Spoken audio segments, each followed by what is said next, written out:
Nació el 12 de octubre del año 1875 en una zona llamada Leamington, Warwickshire, en Inglaterra. Su padre era un empresario de la cerveza. Para él y su esposa el sexo era el pecado más grande. Su padre también se dedicaba a la prédica de su versión castigadora de la Biblia. El hecho es que quedó huérfano a temprana edad, a los 11 años, heredando una gran fortuna.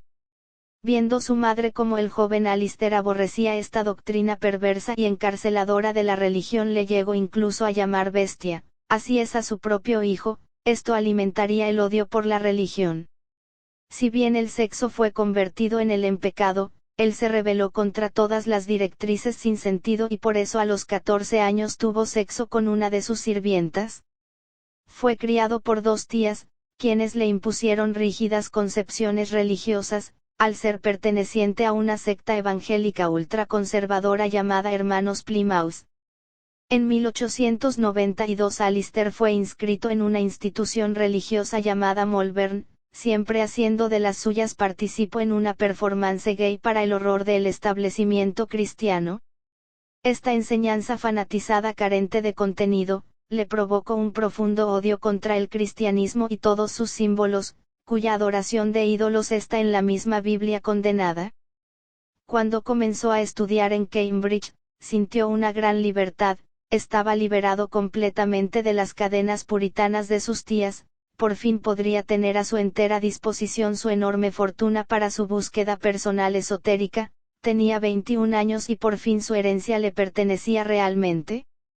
Teniendo una gran curiosidad, exploró donde otros no se atrevían o no podían.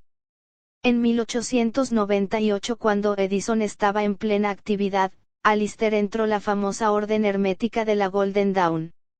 En esa época tenía un compañero de vivienda llamado Alan Bennett. Comenzó a hacer sus primeros experimentos de magia, y según se cuenta tuvo contacto con seres además de lograr actividad paranormal. Siempre con su espíritu libre, decía lo que pensaba.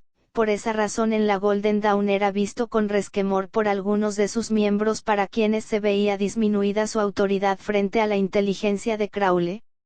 En el año 1900 finalmente consiguió ser expulsado, ya que acusó a uno de los fundadores de la orden de la falsificación de importantes documentos, Samuel Liddell MacGregor Mathers. Este último no pudo rebatir esta acusación, por lo que prefirió con la cúpula de esta orden su expulsión.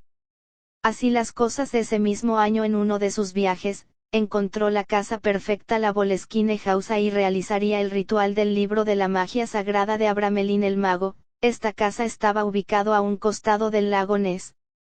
Una vez comenzado los rituales, algunos hechos, y un ambiente extraño comenzó a suceder. Uno de los empleados que contrató para trabajar en la casa a los pocos días se volvió loco y trató de arremeter contra Crowley, pero este siguió con sus experimentos, solo los dejó para ayudar a uno de sus maestros de la Golden Dawn. Luego Crowley se fue a París. Mientras tanto, los lugareños de los alrededores de la casa de Ness decían que veían nubarrones. Crowley de vuelta en la casa le costaba tener luz. Él nos cuenta: todo ha cambiado, ya no es como era antes. Mientras preparaba los talismanes, una tarea que me propuse en la zona más soleada de la casa, tuve que usar luz artificial, incluso en los días con más luz.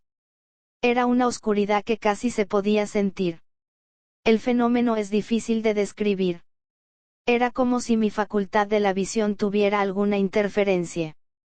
Crowley se mudó a Nueva York, y la casa fue vendida varias veces. Uno de sus dueños, el actor George Sanders, crió cerdos para su venta. Su socio fue a la cárcel, la empresa quebró, los cerdos murieron.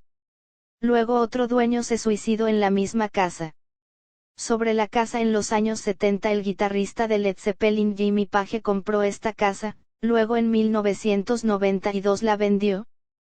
Crowley fue maestro de Churchill y recibió dinero del gobierno británico para conjurar contra Alemania, aunque él mismo fue simpatizante de Hitler en una primera instancia entre 1915 y 1919, y se dice incluso que Hitler sería el resultado de los experimentos de Alistair para crear un espíritu, el guerrero de los años 40.